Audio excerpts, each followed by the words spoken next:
আসসালামু আলাইকুম। প্রিয় ২০২৫ সালের এসএসসি শিক্ষার্থী বন্ধুরা, তোমরা সবাই কেমন আছো? আশা করি সবাই ভালো আছো, সুস্থ আছো। আমরা ভালো আছি ইনশাআল্লাহ।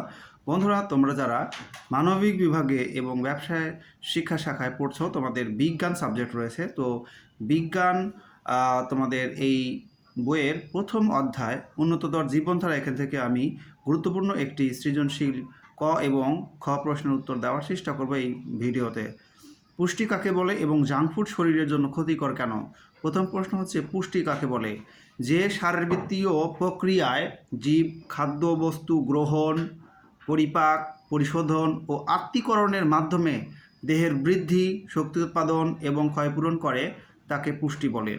আমি আবারও বলছি, যে শারীরবৃত্তীয় প্রক্রিয়ায় জীব খাদ্যবস্তু গ্রহণ, পরিপাক, পরিশোধন ও আত্তীকরণের মাধ্যমে দেহের বৃদ্ধি, শক্তি উৎপাদন এবং ক্ষয়পূরণ করে তাকে পুষ্টি বলে। দ্বিতীয় প্রশ্ন হচ্ছে, জাঙ্ক ফুড শরীরের জন্য ক্ষতিকর কেন? উত্তর, জাঙ্ক ফুড শরীরের জন্য ক্ষতিকর হওয়ার কারণ হলো এটি স্বাস্থ্যগত মূল্যের চেয়ে বরং মুখরোচক স্বাদের জন্য উৎপাদন করা হয়। এতে থাকে অতিরিক্ত পরিমাণে রাসায়নিক পদার্থ, প্রাণীজ চর্বি ও চিনি। অতিরিক্ত চর্বি পরবর্তীতে দেহে চর্বি কলায় রূপান্তরিত হয়।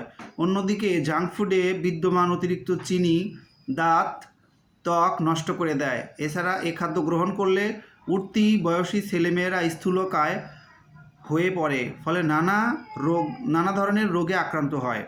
শিক্ষার্থী বন্ধুরা, তোমরা বুঝতে পারছো যে প্রশ্নটা কিন্তু ঢাকা বোর্ড 2023-এ এই প্রশ্ন দুটি এসেছিল।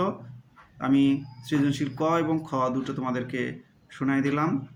তো তোমরা এই প্রশ্ন দুটি অবশ্যই মুখস্থ করে ফেলবে। সবাই ভালো থাকো, সুস্থ থাকো। আল্লাহ হাফেজ। আর তোমাদের জন্য প্রচুর পড়া বানাচ্ছি, সেগুলো দেখবে কিন্তু।